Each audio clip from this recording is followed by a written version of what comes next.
Alright, welcome, ladies and gentlemen, to the show. Welcome to EternalJay's Esports Earache, the show where I chat shit about esports until your ears bleed.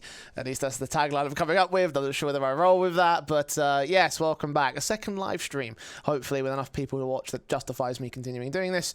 I was kind of holding out until we started this show today, mostly because I was really hoping for the Elisa Esports channel to go off the airwaves at the right moment and give me a little bit of a cheeky host, maybe, possibly. I don't know. It might still happen. They're still going through replays. That would be very nice of them. I don't know if they're going to do that. I don't know if they're not obligated to do that either, but it is by the by. Anyway, so for those of you who don't know what the show's about, I'm going to talk about storylines in Counter-Strike, sort of break down some of the processing of what it is I do, and try and again tell some stories in the CS:GO space. Last week we did the Blast recap because Blast of course just finished up their group stage. They just tapped onto that side of things, and I did want to put some emphasis on the tier 2 space this time around because I do want to cover as much of Counter-Strike as I feasibly can. It's kind of like my whole shtick at that point. So that's what we're going to try and do today here. Obviously, the big thing is the fact that Elisa just finished up their invitational, or at least a major part of their invitational, with the main Swiss stage having just concluded.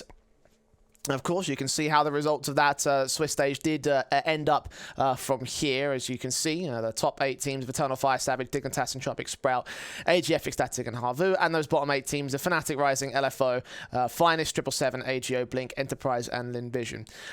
So we're going to go through a number of these teams, not all of them. I think I've got about 7 storylines I wanted to chase up on this one, mostly because these are the ones I'm the most interested in. Some of them will be of the lower level squads. A majority of them will be the upper end guys, because I think that the majority of the big stories are coming in from that top end of the group. Not fully all the way up here, mostly due to the fact that it's kind of a bit of a given that Eternal Fire would have made their way through this one. So we'll kind of go through things as we go. We'll try and assess things as the tournament, or as we just progress through these teams. So we'll start from the bottom here. Lin Vision is the first squad that needs to be sort of discussed, mostly due to the fact that this is a team that come from the out of region squads, and they kind of got the kind of results that you would expect out of an out of region squad. Now, credit to them, because coming in from the regional Swiss is where they entered in this tournament, and they did all right. Like they didn't quite beat Savage, who they themselves have also gone 3-0. So give them that little credit and that little caveat point. But, beating Fnatic Rising, beating Nexus, beating out the Gorillas, which I'm so happy they did, by the way, because that team, even though making it through to this main Swiss stage, never actually decided to compete in this main Swiss stage. So Lin Vision getting those right kind of results in at the right time. But when it came to facing up against what I consider the true tier 2 tournaments, or tier 2 teams, this is kind of where things kind of shit the bed almost for Lin Vision. So 0-3. I was kind of surprised they didn't quite get through Harvu, because I thought Harvu were going to have some major struggles in this tournament, and they kind of didn't. Obviously, they made it through, so that was definitely surpassing my expectations, but I thought that Lin Vision had like an outside chance of that particular matchup. So seeing them not do so here was surprising. Although, when you take a look at the grand scale of what their results look like here in this in the EU scene, it kind of makes sense. Like, yeah, it is a Chinese team coming to European region, and the European region kind of shat on them. So that's kind of the way things probably were expected to go, and that's the way things ended up going in the end of it. I kind of, again, hoped for a bit more. And, like, the thing about it is that they did look all right. Like, there were moments, especially when you consider where the rankings of the individual players are held, there were points where you thought, hey, these guys are actually pretty decent. These are the stats for the regional Swiss stage. Westmelon and Starry were the 2 guys that really stood out to me and Dwayne when we were commentating their matches during the regional Swiss stage. And we thought that those were going to be the 2 leaders that might give Lin Vision a bit of an underdog run. And they, again, kind of got it, but kind of didn't. But back to the point about the main Swiss issues, like, you take a look at how things look from there, and it's very clear that these guys are not as experienced at this kind of a play style as what you would hope that they would do. Starry at least held his own, so credit to him. He could be a player to watch out for in the future if the Chinese scene ever has any shuffles in the near future. seeing him come out with 1.22 ratings and such, and consistently maintain that across both stages of the tournament when Westmoreland kind of didn't really. I think that's good. I think that's good for him, and it's good for the Lin Vision side. But obviously, this is a team that they're not going to compete in the European scene. I wanted to highlight them for a little bit, mostly due to the fact that they did look all right. You know, like the individual results themselves can be, you know, notable in certain capacities when you consider who it is that they beat and who it is they took on over the course of their run in European scene. I don't think they're going to be in Europe for any longer. Come on, webpage, please load. There we go. Thank you, Liquipedia. They got victories against EDRA, for example, and you know, they beat the Gorillas, as mentioned earlier, which should be decent. On Onimo, they themselves also lost out to them. So when you take a look at individual results, there are things to walk away here for feeling positive about Lin Vision. But they kind of went down the route I think we all expected them to go here. And I am kind of disappointed because I would have thought that there was at least one victory held in them, but it didn't quite pan out that way. So it is what it is for Lin Vision. I do hope to see them back in the EU scene in the near future because, again, I think that there's potential in what this team could actually end up doing, even if it is not quite going so far as to make it in. I think they could possibly end up within this little bracket here. Possibly, like somewhere in between the 12th place and 9th place teams, the 3-2-3-1s in the elimination stage. So I think there's a bit to build on there for the Lin Vision side. So we'll see where that goes later on. But then definitely not the highlight talking point in this particular tournament. The other out of region team, obviously, you got to talk about those guys, is LFO. They're good. So, sort of. I was a bit disappointed because I was watching the broadcast right up until the end, and obviously they didn't beat AGF, who are a dead team. And I would have thought that LFO would have at least been able to hold their complacency or hold competency to be able to pull off a victory like that. And they were in a similar position as Lin Vision. You come into the European region, you have zero expectations because who are you really by comparison to everyone else on this board? And for LFO, I would have thought that would have been I would have thought that would have been at least a bit of a motivating factor because they're only in EU because they're playing in Pro League. They're only in Pro League because they were able to do well in the ANZ Champs, or rather AU Premier. So for them, I would have thought it would have been motivating for them to be able to do something in the European scene because you've got to beat these tier 2 teams. You want to go up against the tier 1 teams. And as a comparison point for where they sit here, so there was this match against Entropic. Let me go ahead and load this up here real quick. So you can see the specific results of how things went down. Where is it? Was it round 4? There it is, round 4.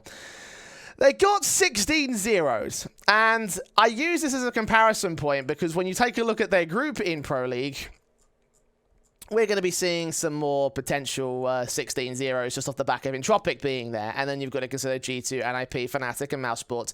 And because of the fact they didn't quite make it through to the playoffs in this tournament when they had a chance to do so, it does indicate to me that this team probably doesn't go far in the Pro League. I want to hope to see something decent from them, but there's just nothing that really gives me that prospect. It doesn't really give me any or any sort of idea that that's going to come through from LFO. And look, right, then they're not a standard EU or not like a standard tier 2 EU team. They certainly don't fit into the style of what most EU teams do in terms of grinding. The Pinnacle Winter Series, for example, was a horrible tournament for them. Where do they go? Like 3-1 or 1-3 in this in the Pinnacle in the first Winter Series, and then the second Winter Series comes along, and then they go dead last essentially. And listen, right, these tournaments are very grindy, and a lot of the teams have to focus on being grindy sort of squads. So to see them succeeding a little bit more in the Elisa tournaments does look like it's more of a it does look like they're more of a preparation team. So I feel like that, given the fact that you have a bit of space between matches in the Pro League, it does give me some hope that again there could be something more than that. But just that they're just not good enough, I don't think. And it kind of sucks because obviously I like to see it when other squads do decently. And for LFO, they weren't even playing with their full roster for the majority of time. It does give a bit of an argument to a certain extent as to whether Esperanto and Spelling could have been upgrades to APOC.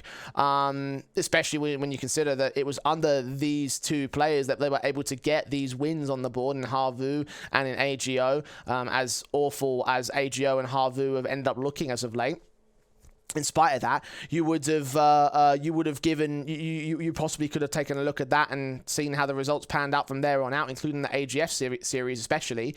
And it's like, well, that's the one key difference you can sort of see. Maybe that's not really a major point to make, but it's something to consider for LFO overall. In terms of their European campaign, it's obviously not done. Going into Pro League and Conference, they're going to be sticking around at least to the end of this. I think they go back to return to the UK and the EU to do this tournament later on. So there is a lot more international stuff coming in from them. There will be more international appearances from this team overall.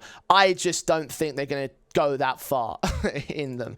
I have hope for Conference because there's still a lot to be decided when it comes to when it comes to the conference and who's going to be in the conference. But you think about the Challenger tournament that's coming up this weekend, NA Premier, EU Premier has already got Sprout involved. The Challenger tournaments as well. We'll see the European and North American guys come from that. Again, the ANZ champs, which will have more Aussie guys coming through. You've got loads of different leagues coming that have got to qualify teams that will make their way into conference. So I hold hope that we might get an awkward draw that LFO can exploit, but I'm not going to count on it per se because it doesn't look like they're ready for the European scene.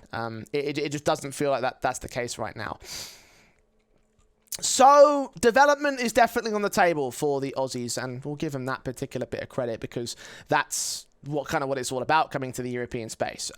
Development is definitely something that you've got to consider for Fnatic Rising, who are the next team I want to talk about here. They did okay, I want to say. They got a bit of a layup, so you could argue they should have gone out in round 4 against the likes of Blink. So there's always that side of things. Of course, Blink did already defeat them once in this stage, so there's always that to throw around here. But Fnatic Rising, I don't take the logic of the fact that this team needs to win to be able to be successful. I feel like it's all about development. Okay, so for these guys, developing their talents and developing their stars is the main sort of name of the game. And I feel like they're doing a decent job at finding some talents. Let me bring up some stats for you real quick. So once again, regional Swiss stats and then main Swiss stats. And the one player you're going to see being the standout individual is Regali, obviously. He was the guy that was hyped about this particular roster. He's the guy that's doing decently well. I don't think he's got a place amongst the tier 2 teams as of right now, but if you think about what he's been able to do with Fnatic Rising, you're probably looking at a player that has at least a decent future amongst some other teams somewhere else, whether or not that ends up being a tier 2 squad or whether he just continues to look for a call up in Fnatic. Given Fnatic's current state, they might be looking to make some roster moves anyway, so Regali's in prime position to do that here. I think the key highlight for Fnatic and their big headline is the fact that they have found another good player as well. I really rated what Banjo was doing. The stats don't necessarily indicate that he had a great tournament in the main Swiss, but I think that the numbers don't fully tell the impact that he was having. He was doing some, like whenever Regali wasn't having a good game, or whenever he wasn't performing in every single big round, Banjo was always turning up and turning out and becoming the main staple player of this roster. So it's a case that I think that Regali definitely had a lot more great performances than Banjo, but Banjo was always there to cover up when they couldn't quite come through. For Fnatic Rising, it wasn't enough to get the results they needed. Obviously, they lost to Blink and they lost to AGO, who, of course, was a team that finished lower than them, so that's not encouraging. The only reason, again, that they were able to get to round 5 was because of the Blink forfeit. And I mean, look, they did surpass these expectations when it came to the regional Swiss. Let's get that one thing out of the way. The main comparison we were bringing to Fnatic Rising when it came to how they were going to perform in this tournament was always how are they going to fare against Young Ninjas? Because Young Ninjas, they were the academy team that were playing in the tier 2 space long before any of the other squads even thought about that from the academy leagues. And you can see that in the Elisa Invitationals. They went to a 13th, 15th, which I think is round 5 in main Swiss in the Fall Invitational. They were there during winter as well. They didn't have, oh wait, hang on, this is winter, excuse me, that's the completely wrong fucking thing. But they were also there in the Summer Invitational, they were there in the Spring Invitational, so they've had their they've had their appearances in the Elisa circuit especially, and they've been doing this for a lot longer than Fnatic have. So for Fnatic, their big thing was always trying to beat them, and not only did they get out of regional sweats where Young Ninjas didn't, they were able to surpass them directly by a victory in round 3.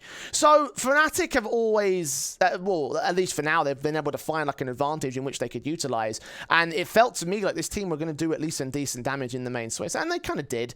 The problem is that when you consider what else we've seen from them in terms of their results, it hasn't really translated to anything outside of those games. The Academy League, for example, didn't go all that well. Malta Vibes, last place position, and of course the elimination in Elisa means that they're not really going to be competing in any more tier 2 tournaments as of yet. So yeah, I think Fnatic could be happy with what they did in this tournament, given the fact they're an academy team, this is the top position that any academy squad has really come in at any one point. This is the one spot that academy squads have been able to get to. I think this, in terms of this format for Elisa, this is where the Young Ninja side finished when their highest placement came through. So in terms of the field of dominance, like, you know, Fnatic can be happy with ending up in this position. The thing for me is that trying to focus on who's going to be those rising players. And again, Regali and Banjo feel like they're the two guys that if you airlifted them out of the squad, they could have decent futures in this. They look like they're capable players, and I am excited to see how they'll build around this team for them. Yeah, I'm a fan. I'm a big fan of what Fnatic Rising are going to do and what they've been doing as of late. And I can't wait to see what they're playing in next. I think they're not doing anything as of right now. Okay, they're playing Advanced. How are they doing in Advanced? Let's see how they're doing in Advanced.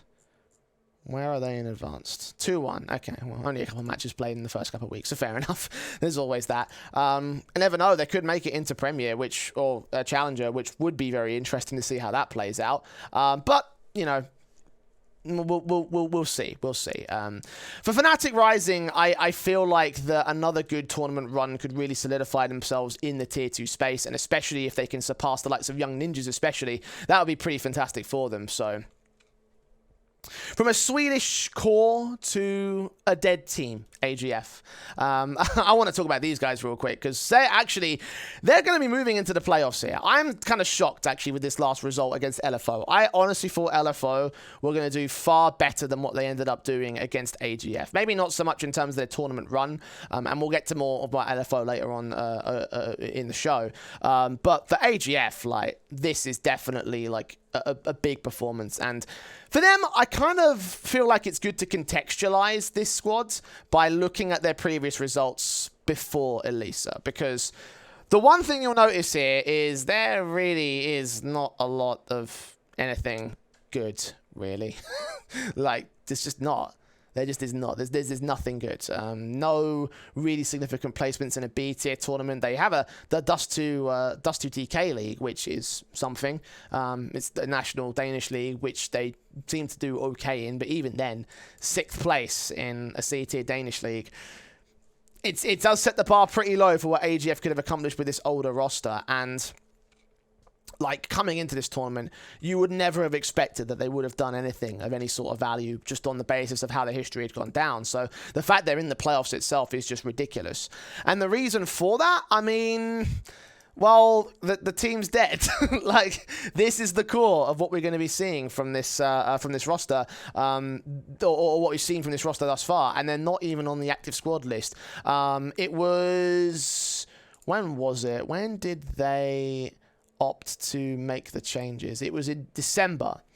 December 20th, 2021 is when they opted to say, hey, we're going to put all our focus on the academy team, which is who these guys are. It's the reason why you've never heard of them or they haven't on Wikipedia pages, is because they're the academy squad. AGF were putting focus on, they're putting focus on this team now because they weren't getting great results. Like, they just weren't finding good results with this core of players themselves. So seeing them come out like this is so unexpected, I feel like. And it does have parallels to a little team you might have heard of called Vitality, who at the tail end of last year also was similarly getting not so great results, or at least they weren't quite being able to or they weren't quite being able to make the runs that you would expect out of a team like Vitality. They didn't announce those changes, but they were heavily rumored and they were basically indirectly confirmed. And then the old roster came out and smashed everyone out of the fucking water. So for Vitality and AGF, there are parallels to compare because it's basically the exact same thing, just a little bit more official. And it's even reflected in how things went down with the with how things went down in the regional and main Swisses. So these are the regional stats for this squad. This is how they did in terms of their individual performances from the regional Swiss stage. And it's kind of middling, 1.0 ratings for a couple of players. Christo just slightly getting above of it, the only player to go positive in that respect, and then 2 players down in the red in Cajun and Cabby.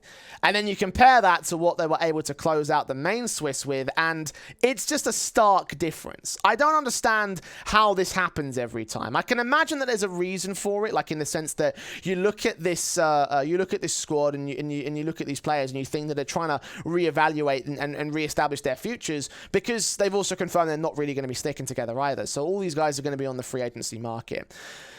So with that being said, AGF coming out with a result like this is still absolutely ridiculous. I mean, they did have a layup, obviously, in that Blink forfeit once again, but they did start things off by beating Entropic. Beating Entropic is a shocker, and it shocked everybody when it started. Like, when we casted that game, we were just like, no fucking way. There's no fucking way they do this. There's just no way. Entropic are absolutely ridiculous. They're within the top 10. They're the best team, the highest ranked team in this entire tournament. There's no way they lose to AGF. They're a dead team. And then they go ahead and do it. And then they take a competitive series against Ecstatic. And then they take a competitive series against Sprout. They both lost those series. And then they find themselves against LFO where they 2-0 them out of the tournament. Like, it's so backwards from AGF. And I don't understand why. I've theorized a couple different things. You know, just chucking a few bits and pieces out there as to figuring that maybe they might just play like a much more relaxed style because, hey, they're relaxed. They don't really have anything to lose. They're done after this tournament anyway. So, again, it's so confusing to me because it goes against the logic of what all CS should be dictated with. It does beg the question of what the futures really hold for AGF, and on that sense, I can probably see, I don't know, I would have seen probably Nodios and Buzz being the 2 players that you look at now. These are the regional Swiss stats. I think if we switch to the main Swiss stats, you see a little bit more in context here. Nodios especially is the highlight player for this roster for me. He has had the most amount of impact in my opinion. He's always posted up great numbers and great series. He's always been the guy at the top of the board when it comes to the AGF side. And I think that if he was to land in free agency, there's a chance he could get picked up by a Danish roster. You know, Copenhagen Flames might think about it. Any of the other Danish squads that are competing in that tier 2 space, there's a place for him to land, I feel like. Buzz, maybe a place in an academy side might be okay, because whilst I do feel like he's also had impact, I also feel like he's got a lot of development room, because if you don't know, he's only like 18 years old or so. Like, he's a very, very young individual, and he's got a lot of room to breathe. He's got a lot of potential in what he could achieve if he's given the right development, the right training regiments, the right roster, and the right, like, what's the word I'm looking for? Like, if you're just given the right environment, I feel like. Maybe that might not be found in AGF, most certainly when they're not winning matches. But in like an Astralis Academy or Astralis Talent sort of squad, I feel like maybe that could be the place for him to really sort of thrive. With all the resources that Astralis will have, there's potential in that side of things. Or any other Danish sort of like tier 2 team or an academy squad in that sort of capacity. It doesn't have to be Danish. It could be any one of the academy squads, honestly. Like, hell, maybe even Fnatic might want to think about picking him up. He's not ready for the tier 2 competitions just yet, I don't think. But he's a player to watch out for in the future. I'm excited to see what Buzz will do when he goes to a different squad. But for now, AGF still are in this. Like, they're still in the tournament. Again, they came out on top in round 5, so they'll be playing in the round of 12. And as a result, I look at all eyes on them. All eyes are on this team to see what they can pull off. Because if they pull it off, it'll be ridiculous. It will be one of the best or one of the best underdog runs we've seen in Elisa, and possibly in the entire tier 2 space as a whole. To focus on other elements of this roster, I guess Cajun probably is a good conversation talking point as well, because he I think he's done here. Like, he hasn't been a top player for a while. He hasn't even been competing at the top end of the tier 2 scene, which is unfortunate for a player of his tenure and his caliber. Like, the guy's like 32 years old or something. Yeah, he's 32 years old. So he's been around for a while. And, like, you take a look at this career, all these teams, all these players, all these squads he's played for here.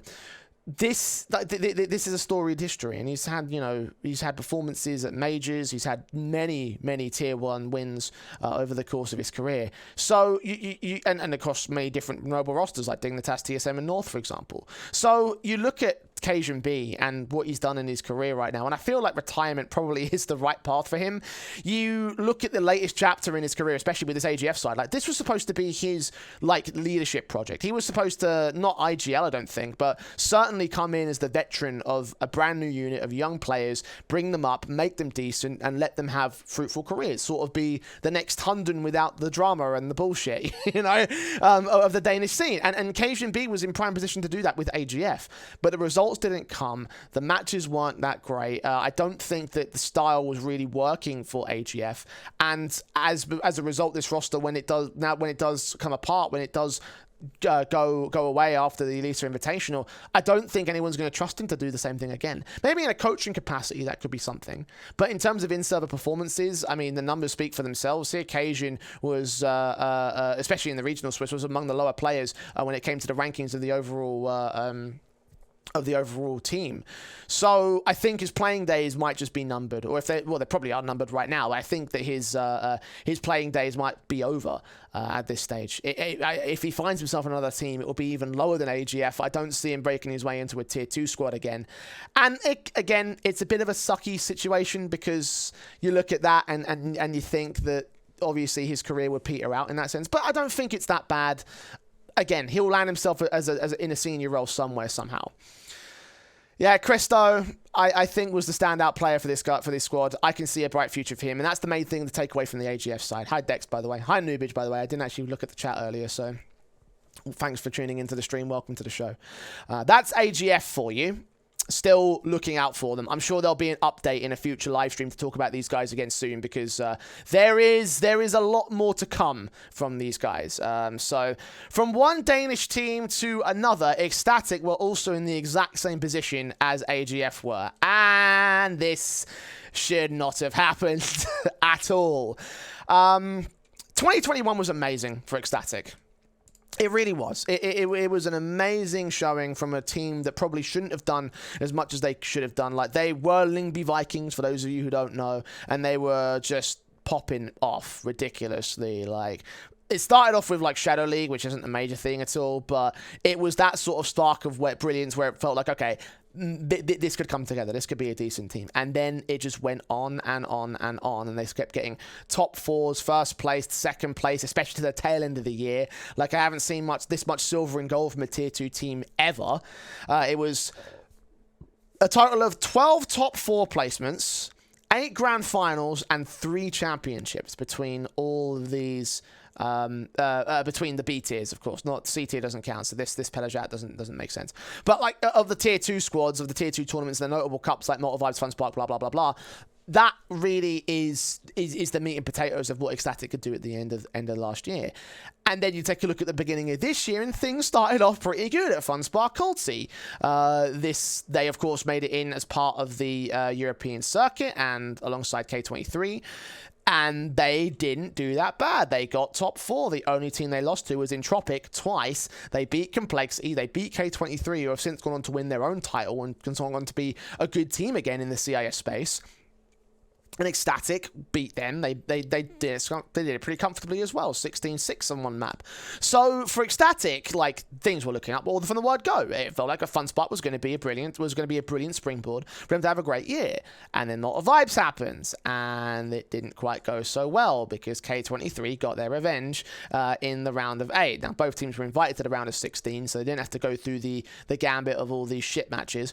But Ecstatic probably should have been pinned to win this tournament, which it did go the way of Heat, who they themselves were also pretty respectable. We'll talk about them a little bit later. But for Ecstatic, like, they need some title wins on the boards, or it would have been nice to have a title win on the board to get themselves started in the year, and that hasn't happened. So this is where things start to come off the rails a little bit. And then Elisa has got to be the tournament where things really came off the fucking rails. Now, we'll start off with that first result. 2-1 against Enterprise. At the time, you could forgive it. It was a 3-map series. It was, in fact... Let's bring up the specific results, and we can track it through by scoreline. So against Enterprise, it could have been forgiven because they did get 16 falls on the maps. Ancient was the outlier itself, and you could have forgiven that because Enterprise had just come off the back of the V4 tournament. Obviously, at the end of last year, they surprised everyone by going deep in that tournament. So we thought that they were going to have a good year. We thought they were going to start things off solid in this one, and we thought, yeah, this can be a close match, and it was a close match. Ecstatic came out with the win, but we could forgive it given the fact that Enterprise was still good. Obviously, in terms of the grand scale of results, Enterprise went down 0-3. So, Ecstatic, not so much of a great result in context. And again, against AGF, they're a dead team. So, Ecstatic should have been able to do this one comfortably. It was a Danish derby, so there's always that to consider. Because Danish derbies always come up good in the Tier 2 space. They always come up with, like, 3-map affairs and overtimes for fucking years and shit. So, like, again, kind of fair enough, but kind of not when you're given the extra context. Now, the Savage result here, the 0-2, that has a caveat point to it because in that particular matchup, there was a DC issue. Who was it that DC'd? Let me bring it up. Where are we? Where is Ecstatic on this? There it is, top high match. So, they had a disconnection problem on Overpass when they were 14-9 up. This is it, right here. They were so set and ready to take this map. Their map pick, by the way, they were geared up. They had such a great performance up to this point, a flawless T-side half. And then they called a tech pause because they lost... Who was it that they lost? They lost, I believe it was Fasher. Hang on. Manx. No, it was Manx, because Manx was their top performer on Overpass. Manx was their top performer on Overpass, and he had a DC problem. And then they bring in Typos because they had to scramble to get it. Now, losing your top-rated player, in my opinion, is something that I think you can forgive for Ecstatic because... Well, it's your top-rated player. It doesn't really explain why they got tilted after that because they lost Dust 2, 16-6. Which, excuse me, was their map pick. Savage picked into Overpass for this series. So I see that, and I think that the tilt was certainly there for this matchup off the back of losing a 14 whatever it was, a 14-9 lead. Off the back of essentially what is something that's out of your control. So in that sense, I can forgive it. But then you continue down the road of the tournament, and then Dignitas, the result happened there. That was a 1-2. That probably, I don't think I can forgive quite as harshly, especially when it was so close. And I feel like even though it was close on the score lines, you also look at the context surrounding it, and it's a little bit more complicated than that. So Mirage, this one ended up being a flawless, like 7 rounds in a row for Dignitas by the end of the CT side. Ecstatic got the pistol conversions, and I felt like there was the only real confident point for them in this matchup alongside the pistol and conversions in the first half. And think about that, 2 pistol rounds with conversions and ecos, and they still couldn't even get A, the lead at the turn of the half, or B, the map itself. Then you look towards Ancient, and they had to go pretty ham on their T side, credit to them. That was all right. That was good. Like 10-5, we thought that was going to be a comfortable breeze pass for Ecstatic. And then Dignitas basically did the reverse of what happened to them against Sprout and came back on the T side half to get a lead when basically Ecstatic didn't get anything done at the start of that CT half. Then they traded blows for a little bit. Then Dignitas came back to 14, and then Ecstatic finally pushed it past the finish line. So to struggle on that map when you had a great T side like this, like that doesn't hold any excuses to me, because the CT side is the easier half. I don't think teams know how to play Ancient yet, or at least don't know how to play them on the T side yet, because we see so many awful T halves. We see so many CT comebacks. So to see the CT side not get closed out in a confident fashion, that was already something a bit more. And you thought going into Inferno, there's a chance that Dignitas could dominate. And for the first half, that is basically what they did. There was a mini comeback towards the end when they had the match point here, which brought them to 10 rounds, but they closed it out in the end and the series was lost. So you look at all those mitigating factors and you look at all that context in the series itself, and you think to yourself that Ecstatic, this was a series that they probably should have won. They probably should have been able to perform better on. They probably should have come in a lot more prepared for this matchup, and then they didn't quite do it, and the end result was going into round 5 where they got a layup in Fnatic Rising. That series, of course, played out today, was was confident because it is Fnatic Rising. But for Ecstatic, they are a top 16, I think, right now. Where are they? Top 16 in the world. And despite that, this was one of the roughest tournament performances we've seen from this team so far, multi-vibes notwithstanding. That doesn't encourage me too much going into the playoffs. Now, they will have some time off in the lead up to the playoffs in Elisa. I don't think they're competing in anything else. Okay, they're competing in ECL and they're competing in the next multi-vibes. That shouldn't be too stressful. It's not quite like they're grinding through the likes of a Pinnacle Fall Series or Pinnacle Winter Series. So that's at least a slight positive for them. But I also see some serious improvements need to be made between then and now. When they get to this playoff stage, they're going to have a rough time depending on who they draw, because there's a good chance they could draw against Eternal Fire and Savage.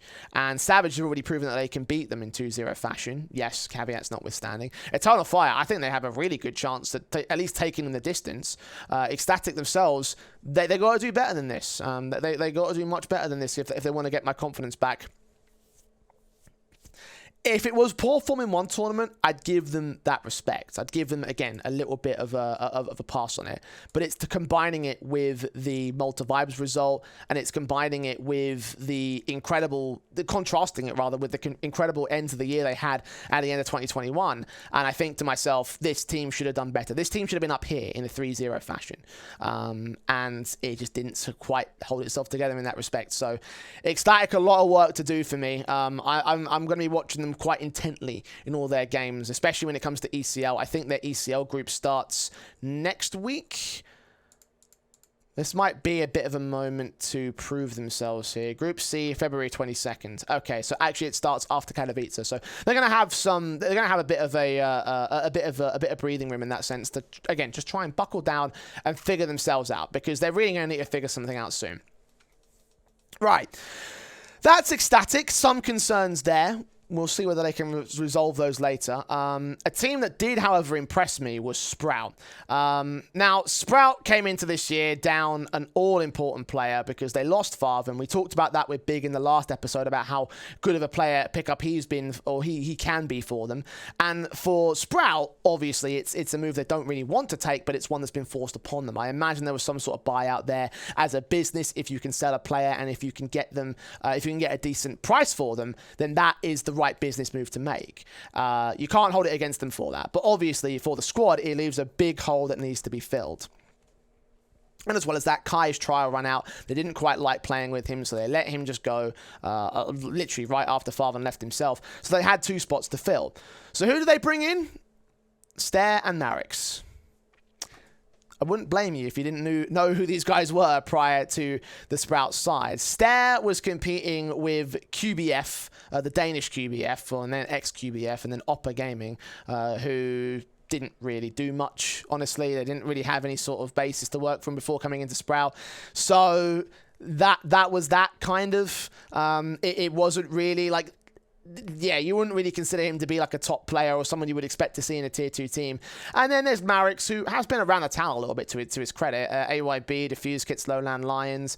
Then he played for Sparks, who is a Swiss organization. They compete in the Switzerland scene. I think they might be competing in the Swiss National Championship. Hang on, let's find out.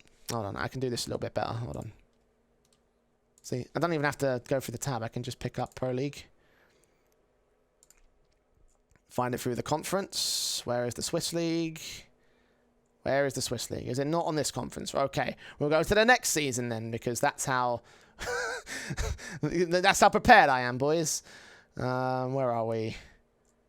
No, what, season 15? Season 16? Am I doing this right? Hold on. There we go. Swiss League. There we go. So, they're not competing in the Swiss League. Okay, so my whole fucking point just goes straight out the window. Ignore everything I was saying there. But Marix, yeah, Marix, like, again, another player that you look at and you don't really consider him to be one of the go-tos when it comes to how Sprout play themselves about. But this is part of, like, a ridiculous amount of bounce-back potential that Sprout have, essentially. Like, they've had this so many times in the past. They've lost so many players to the likes of Big, especially Keto and Searson went down there. They lost Toby, their coach. They lost NKJ, their coach. They've had to constantly replace people to the likes of Big and to any other, you know, any other team, essentially, that would be considered bigger squads than them. Obviously, Dio went to Ent, Snatcher went to AGO back when AGO were good. Windigo took Mirbit from them. So this is a common trend. This is a very common trend for Sprout when it comes to their tournament or their lineups. They always like pass players on, and it kind of works because they constantly find ways to, maybe they'll dip back in form, maybe they won't quite do so well, but they'll always find ways to reinsert themselves in the tier 2 space, and they basically did that right here. They did it wonderfully as well, because I think that the stats, while they do indicate that Stair and Marix are the worst players on this roster, I don't think that tells the full story here. Now, it's a good core to build around. Slack, Spinny, and Rolls, pretty nice stuff. But Marix and Stair had a number of impactful rounds that really made the difference for Sprout. And as well as that, they didn't even get red on the rating. So, for me, like, they might not be the star players per se, but I think they've got a lot of development room. Because the other thing you look at as well for these two players, look at how young they are, 18 and 17 in the case of Stair. Like, there's a lot of development that could be done. And if Sprout's activities in the transfer market and their roster is anything to go by, I could see that being a possible business avenue for them. Not only to develop these players and make good results out of them, but pass them off to, you know, a Big, for example. Well, maybe not even a Big. Hell, we want to think about if the Danish Stair could go to Astralis. He could go, you know, to any of the European teams. Luxembourg doesn't really have any, like, big sort of squads in that respect. But that's what I'm saying. Like, that's a possibility right there. Like, they've got so much business potential if they can develop them in the years to come. So, as well as that, they made it through 3-1, so it didn't even look like they were that bad throughout the course of this tournament. Like, again, I was expecting Sprout to have a bit of a difficult time in the interim. I thought Elisa was going to go a little bit awkward, and in whatever tournaments they were playing in after the fact were going to go a little bit better, and I believed that that was the path that Sprout should walk to bring themselves back in the long term. The short term maybe wouldn't have worked out so well, and that would have been fair enough. But in this tournament, they did pretty good. Yes, AGF got the 2-1, but they're fucking ridiculous. We talked about that already. Then they beat Dignitas in 2-0. This match, by the way, I keep removing the main Swiss stage details. This match was fucking stupid. This has got to be home to one of the most ridiculous comebacks I've ever seen in Ancient, and it does prove my point about what I say about the CT silence of this map, because they were, what, 14-4 down, and then they brought it back all the way to 16-14. If you can track down that VOD and just enjoy it, because it's fucking stupid. It was one of the most ridiculous moments I've ever seen, and it does show a little quality that this new Sprout side has.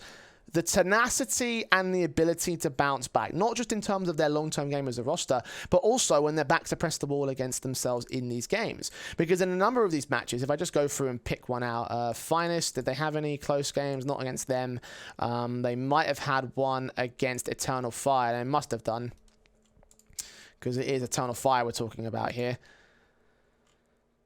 Yeah, so they were down by a 14-5, and they found comeback potential. They found that comeback breathing room, and I imagine if we go to Mirage as well, I could have clicked there, then we'll see something not so similar on that one. But if I pick out the next match, for example, against AGF, which was also a close affair, then we'll be looking at that and probably saying a similar sort of result on that. Vertigo, that was a 16-14.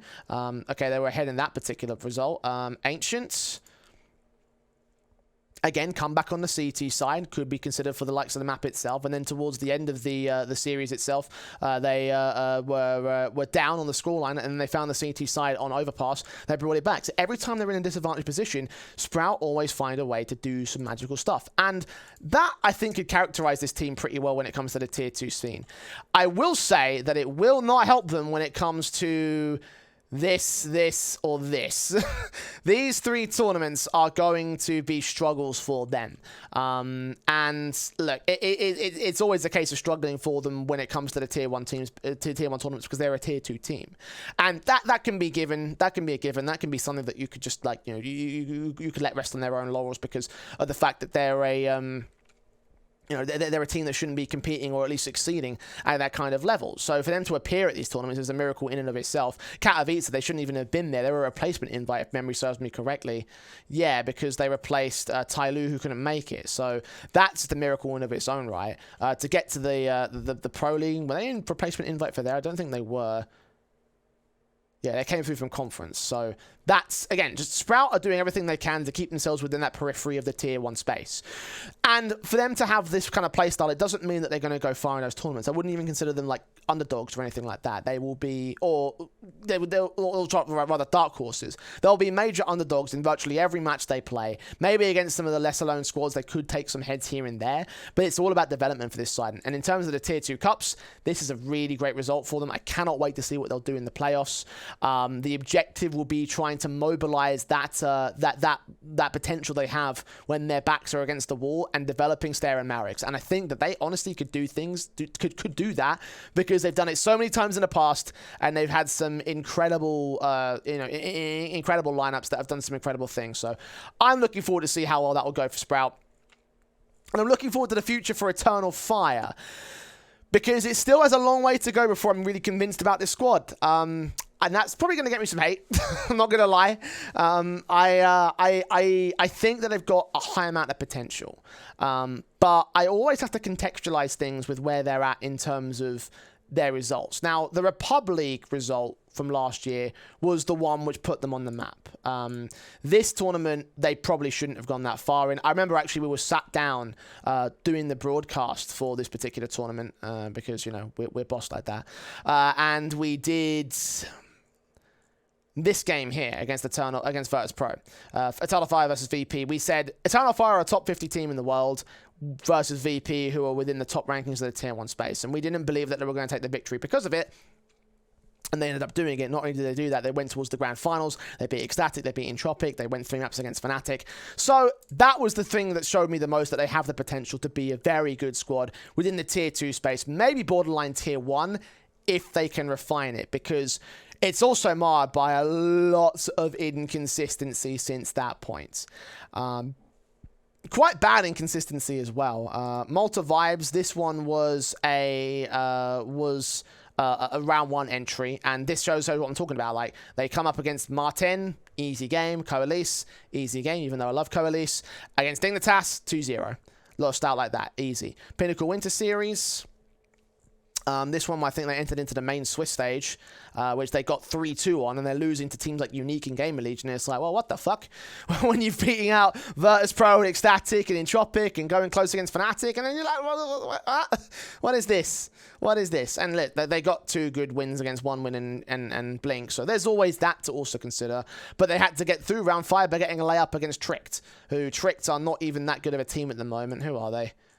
See, I don't even know what their lineup is. That's how not good they are. Okay, I've heard of some of these names, like Prime and Quez and Larson, but like, they're not really talked about in the context of the high-end tier 2 teams, which is where the narrative of the Turkish super team is trying to lean. Everyone that is a fan of this team always says they're going to be a massive squad, they're going to be incredible, they're going to be the next big thing. But they need to get the consistent results, and they're going to try and do that here for my money, because this is not consistent. And you compare that to something like what Ecstatic are doing or what Entropic are doing, and you have a much more, you have a much better argument for what those guys have been able to achieve by comparison to what Eternal Fire have done. And then you take a look at the actual run here in Elisa itself, and these 2 names stand out. Lin Vision and LFO. Lin Vision, who went down 0-3, and LFO, who went down 2-3. Both teams not making it in, and they're out of region squads, essentially making these kind of layups for Eternal Fire, and they didn't really have any issues at all with these games. 16-9s against LVG. There was a 16-3 in one of the maps against Lucky for Org. Really, like, nothing, no real challenges except for the Sprout series, which is semi-legit. Again, they're in a rebuilding process. They're still trying to figure out their specifics in terms of what the team's going to do with the new elements. But Eternal Fire didn't have the most difficult opposition. They didn't face Ecstatic. They never faced Entropic. They never took on Dignitas, for example. They never had any of these big level squads that they took on, which, to their credit, it's more of a credit to the ceiling than anything else. But it doesn't really, like, it contextualizes things for me, because when you can beat teams like this but then struggle against teams like this, or even Where have I gone? I've gone back on the page, haven't I? When you struggle against teams like Gamer Legion and Unique, who aren't even at this kind of level or this kind of level, you have some concerns about the longevity of this squad. And it definitely is one in the long term it could prove me wrong. But in the short term, I can never really know what Eternal Fire we're going to see. Like, I can have a good inkling when it comes to some of these matches. I can say, right, well, their firepower should be able just to blow this particular squad out of the water. Or if they're facing up against a tactical team, that might not work out as well as they'd like it to be. And then there's the other thing to consider about this team. Even though they made it through 3-0 in this tournament, I don't know if this xCloud injury that coming up very, very recently, just like 5 days ago, essentially, is going to hamper them even more so. They're bringing in Colors, who was standing in for them during... I think he was he standing in for... where is it? Yeah.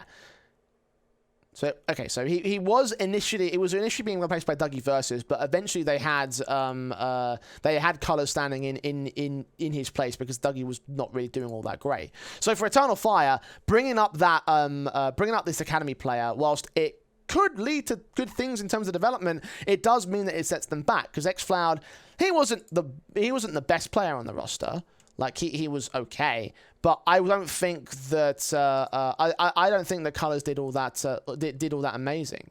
In fact, he's not even on the list for the Elisa stats for some reason, which would really help, honestly.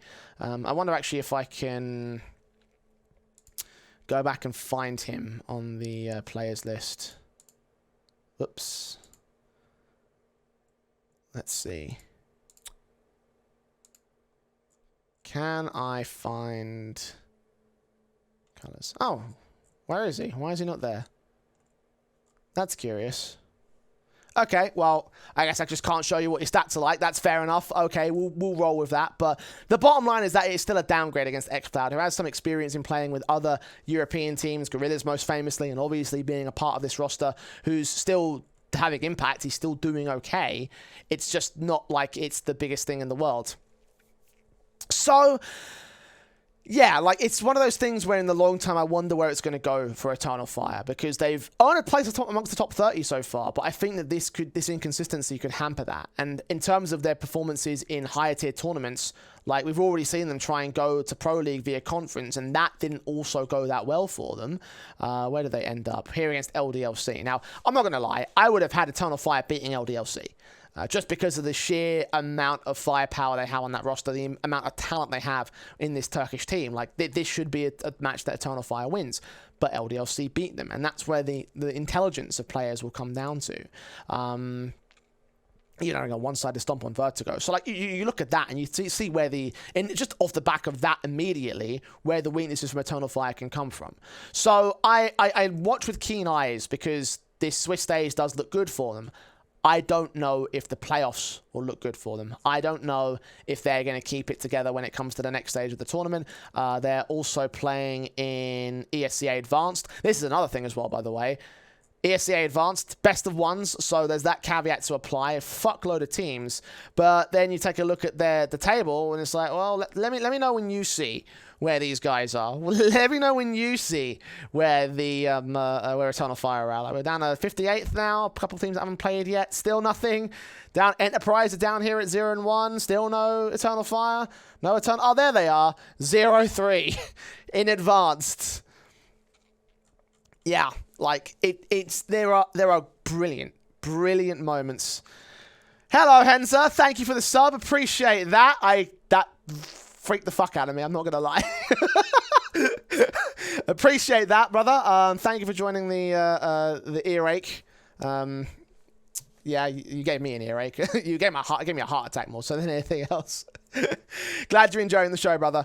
But yeah, again, it's little things like this, like just mar the overall brilliance of what we see from this Eternal Fire side. So long term, I think it could work out, or it could also shit the bed. So we'll see how that works out for the likes of Eternal Fire. Again, keep your eyes on that playoff stage, because I think depending on who they draw against, it might get awkward for them. Like I mentioned, that Ecstatic probably could get beaten by Eternal Fire if they draw them in the next round. It could also work the other way as well. If Bird from Sky brings his IGLing to the table and he's able to formation his team around a Danish style of tactics, Eternal Fire could get beaten to the punch. So watch out for that. All the other teams I don't really want to talk about. Like, I don't see there's many other things to talk about here. Just to go over a few more bits and pieces. Blink reservations because they forfeit their second through fourth matches. I want to see the X-Blink side do things in other tournaments as well, so I'll hold out for them. AGO, kind of not even a roster that's really relevant at the moment, so we'll throw them out of the way. 777, similar story. I mean, I could have actually made a decent storyline out of these guys, to be honest, because their whole shtick was being the one team that made the ridiculous run in Elisa Summer. Because this was a magical performance from this squad. They came in as like bottom end of the regional Swiss, barely made it for regional Swiss, and then they made it through the main Swiss at 3-1 in a much more confident affair, beating fucking Fiend, by the way, who at that time were... Well, like, you know, if you change that logo to red and make it look like fire, that explains what Fiend were like at that particular time. They were fucking on fire when it comes to their tournament performances. So beating them was a massive deal for 777. They made it to the playoffs. Then they beat Harvu, who were in disarray, and then they went to Furia and they got even to 16-13. You know, they went close against even that squad. So for them, like, their whole shtick is characterized as being like a ridiculous squad. But then you look at them and you think that they've never actually had anything good since that point. There was that tournament, which, where is it? I've lost it now. There it is. Went to Multipliers, immediately got shit on. Blast Nordic qualifiers, okay, they went towards that and they were able to make it through the Norwegian qualifier, but I think that they, got also shit on in that group stage as well. C-tier tournament, not really relevant. Multivibes, again, top 16, a little bit better, still not good. Elisa came back for that, didn't make it out of Swiss this time. That is a placement, I believe that's 1 and 3 in that particular record. Multivibes again, not doing well. Multivibes again, not doing well. This tournament, they come back here and they 1 and 3 again. So they've never really found the form that they found in that one tournament. They never really found that level of greatness again. And I think that they're just going to return back to being that Norwegian team that, you know, it makes sporadic appearances here and there. Like, they're not going to be a really particularly fantastic squad ever again. Finest... Which iteration of Finest do you want me to talk about? Like, fuck. These guys have had more roster shuffles than a deck of cards. Like, just look at 2021 alone, and you see that. Like, their active squad doesn't even have 5 players. So, what do you want me to say about these guys? Like, they have different rosters every single time, and the instability of the standings that they've had. Yes, they've had Golden, and yes, they've had... who was the other guy that they had on their roster recently? I can't remember. But the point is that, like, it's not forming up to being a decent team because of the fact that they just don't even know who's on the roster itself. So they lost to Harvu, which is indicative of itself. Harvu are on upward trajectory at the very least. Like, they've started to find a decent roster and they've started to bring things together.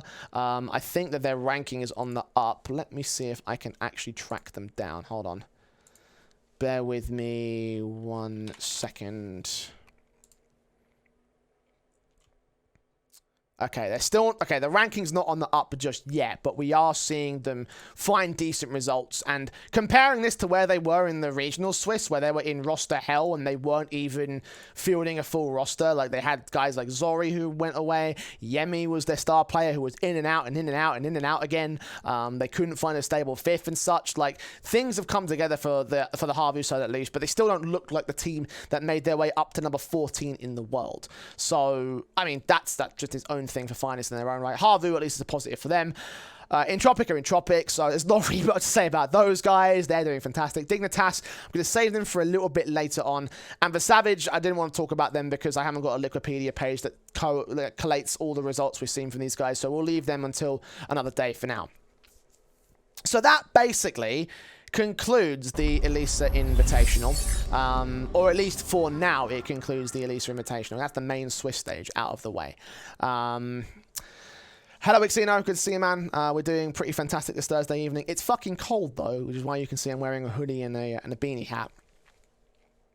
But yeah, that's basically the gist of things when it comes to Elisa. Now, I will be definitely looking forward to how the playoffs play out and who's going to be the invitees to those playoffs, because there could be some very interesting spanners in the works thrown in there as time rolls on. But I do want to move on to Challenger, ESL Challenger to be specific. Just make sure that's the right web page. Very organized. Most certainly. Yeah, it is pretty cold in Canada. I will give you that, Nubage. I will give you that. It's particularly cold in Canada, but in the UK, it's just like, oh my god, it's so bad. Like for me personally, like it's awkward to sort of like to weigh it up, because in the case of the UK, like we don't really have we don't have great deals when it comes to the when it comes to like energy prices, so we can't really justify putting the heating on. So that's why I'm freezing to death out here. We actually there was a recent announcement in the UK where the energy prices were set to go up for no fucking reason, because Lord knows why. We still don't understand it. So like I'm just kind of wrapped up really cold in like 3-degree heat. So. Yeah, like here's the thing. I know it's cold in Canada, 100%. So I'm not saying that your shit's worse than mine, but I'm just saying that I'm still fucking cold. Seen the new Enterprise roster. I have not seen the actual. I haven't seen any matches from Enterprise yet. Hold on. I haven't seen who the new roster is either. I'm not gonna lie. They kind of dipped off my radar. Oh yeah, actually, I do remember these guys. Hold on.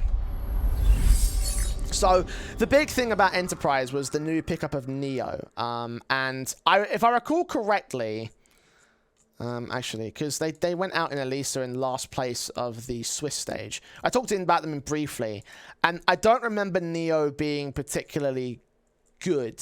Let me let's bring up some HLTV pages. Hold on. So Ecstatic, they took on Entropic.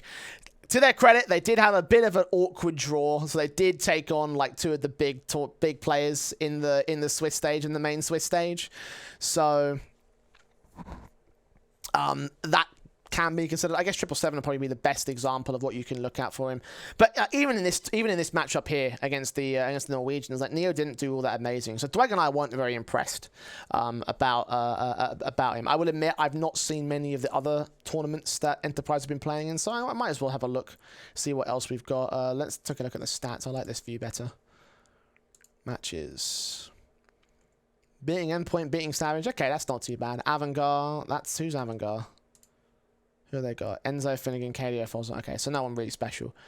NLG, that's a bit of a layup. One tap, bit of a layup. We're going back to December now, so we're just mostly looking up from here onwards.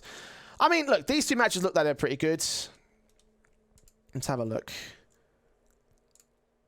Oh, bloody hell, here we go. This is what happens when you load up too many pages at the same time. I want to look at the scoreboard. I want to look at the match page. There we go. That's better. Okay, so they weren't playing with Neo here. Okay, that probably is a little bit more like what you were saying earlier. I mean, Miltsy seems like he's the new guy. Blitz also here. The numbers don't really impress overall, and as well as that, like having close affairs on 2 overtimes. I do remember seeing about this overtime at least, because I think Savage were playing prior to this, or playing after this in Elisa. I can't remember 100% the details itself. 16-3 against Endpoint definitely seems like it's impressive, and a 16-4 as well. Let's have a look. Blitz. Miltsy. Okay. Well, that's definitely a little bit better, although I do feel like the Endpoint are a bit shit now, so... and they're still trying to figure out where do they put bed in Nertz and Boros, and how do they fit in with the new UK boys. Yeah, I don't know. Jury's still out for me on Enterprise. We'll see. We'll see with that one. I'm sure there'll be another tournament where I get to watch them more in depth. I haven't watched these matches per se, so I can't really give too much of an in-depth analysis as to how they're doing themselves. But hey, it's a change, and obviously crashing out of Elisa is definitely not encouraging for them, even though they faced off against Entropic and Ecstatic, and even though they had but like contextualizing that with their V4 run, you got to think about that in that they were the underdog team that did well in that one isolated tournament. So. Yeah, well, again, I'll give a better assessment at a later date when I see more of Enterprise and when I see the actual matches from them. Guided for LFO. Casting them in the AU Premier season. Unlucky roster issues in the bit. Yeah, I did talk about that a little bit earlier on. So, you know, you can go back and watch the VOD about what I think about LFO. So, yeah. Right, back to Big Face. So, Challenger, ESL Challenger will be happening from tomorrow onwards. I believe that the talent pool just got announced. I'm not on it, unfortunately. I wish I was, but can't have it all, end of the day. But, you know, in terms of the tournament itself, obviously this will be the first tournament that has the ESL Challenger branding. It used to be DreamHack Open. It's now transitioned into an ESL product, so now it will be an ESL thing.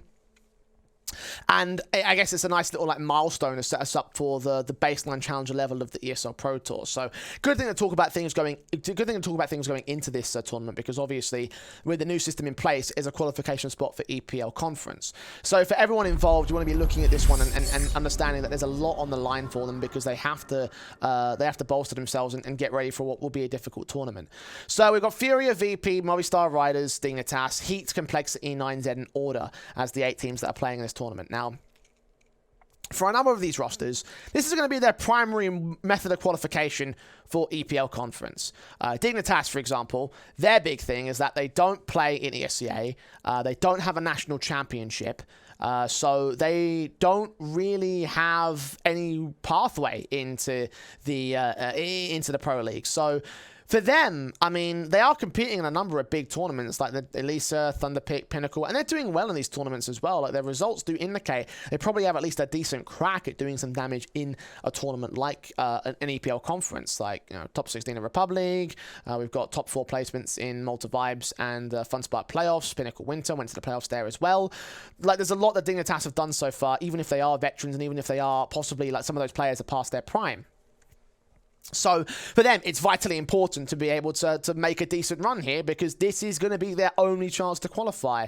I don't think there's another Challenger event before this. No. So yeah, nothing. This is their one chance to try go Pro League. And that's it for Dignitas. Like, they've just got to have a good tournament. They've got to win this tournament if they want to go to Pro League. So it's important for them in that respect. Similar enough story for Heat here, except the difference is that they are playing in the French Nationals. But you also got to think about the fact that they've got LDLC involved in this, and LDLC are always the team that had beaten Heat in the past when it came to the previous seasons. If I go back prior to this, it was LDLC that beat Double Pony. Of course, that's who Heat are. The Heat are the organization that picked up the mix of Double Pony, went to the previous conference, and I mentioned that earlier with the beating against Eternal Fire. LDLC, I think they almost made it in, actually. Did they make it in? No, they got eliminated from the next round. It's godsend that they made it in. But like, in terms of them and for Heat, like, they could make it through French Nationals, but they've also got the potential of dropping out because they have some other really respectable talents in there. Like, obviously LDLC is the bigger one. We're taking a look at this Akimbo side who just did well, and that roster on paper has a number of great talents. Haji and Kios and Maka, for example. Kyojin obviously on loan from Vitality.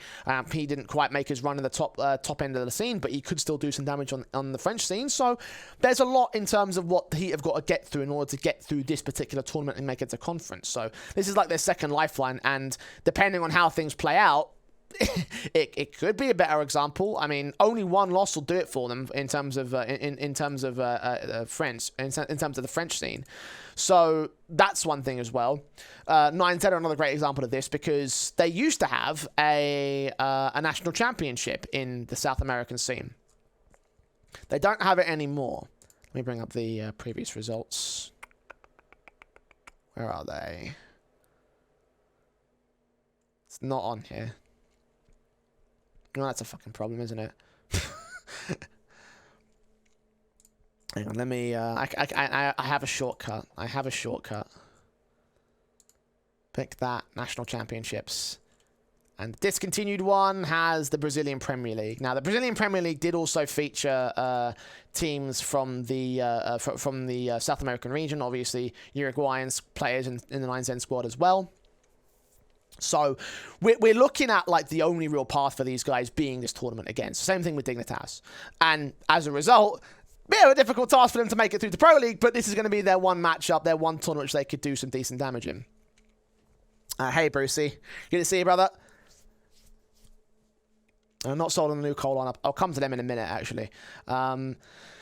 So yeah, like for these particular 3 squads, like that's going to be obviously a very important, decent showing from them is going to be required. There's only 1 spot up for grabs for them, so you've got to consider that as well. It's still going to be tough, but this is their only chance. This is their only chance to make it to EPL, and it's got to be this or nothing, essentially, for the most part.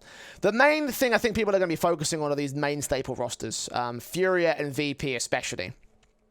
Because Virtus Pro, I mean, man, I feel like they have been slept on a number of occasions when it comes to how they how their narrative has played out in the scene. They had that big run during the start of the during the start of the year last year, where they won Summit, they went top 4 in Snow Sweet Snow. No one gives a fuck about that. And then obviously IEM Katowice, they went all the way to the 2nd place position. They lost to Gambit in a 3-1 bonanza of best of 5.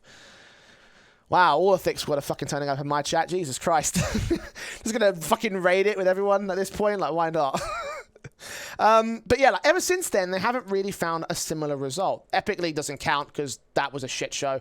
But top 8, top 8, top 8, top 6, top 10, RMR, top 6, 16th, the 1 win at Pinnacle, then 5th place, 4th place, that doesn't count, that's an RMR. 4th place, then top 8. Top 8 at the major as well, top 16. And I feel like all this blue gives people a little bit of a false impression, because these are still top 8 placements at the fucking major, at the Blast Showdown, at S-tier tournaments. Like, these guys have been sort of the sleeper hit. If I had to bring a comparison point, it has to go back to Astralis before the era.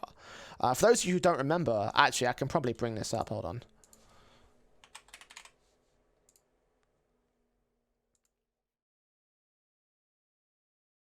Before they had their big wins, they were always going 4th places and 2nd places and top 8s and top 6 and 3rd and 4th and 2nd. And, you know, this little period here in 2017 before they won their, just after they won the major. And even after, and like for them, like their year in 2017 was good because it was just so consistently in the top 4, consistently within that running, but not quite winning the matches or not quite winning the tournaments or being in tournament contention. Exact same thing here for VP. It's just that rather than being in 4th place, they're in top 8 or they're in top 6 because the formats have changed since those days.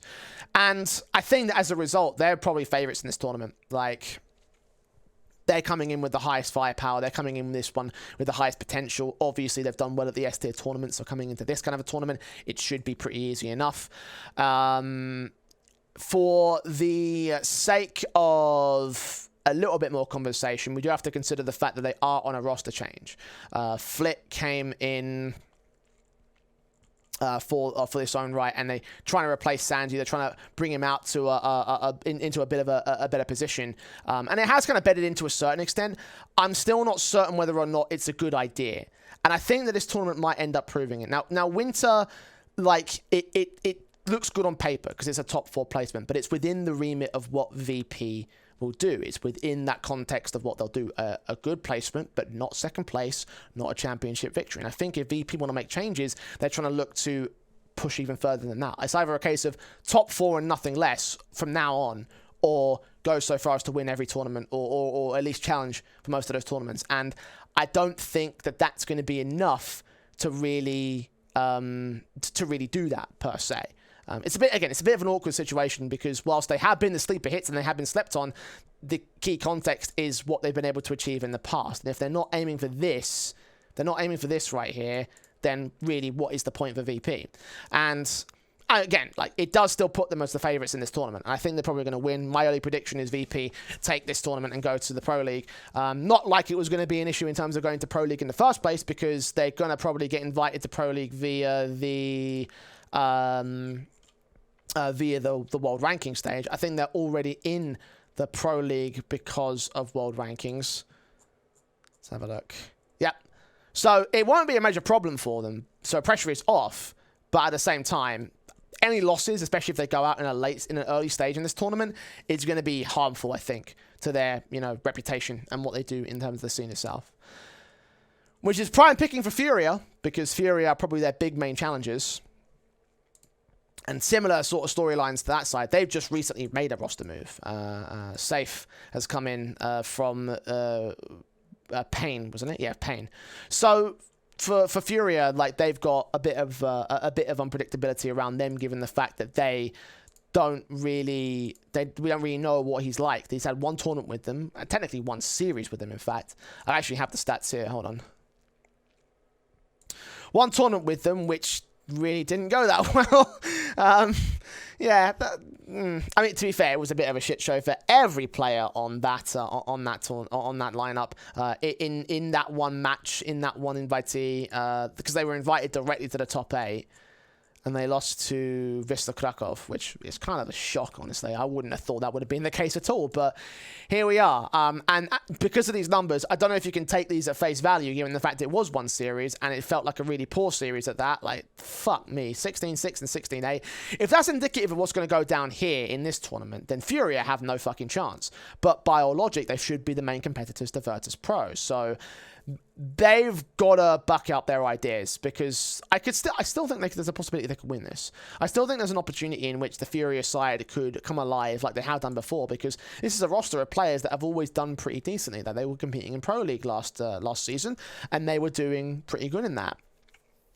So there's potential in it. It's just a case of proving it in spite of the numbers of that one match in that one tournament. Again, I don't take that to face value, because it's one match in one tournament and not even a very it's an alright tournament, but it's not a big tournament. It's not like Challenger level kind of tournament. So jury's still out for me on Furia.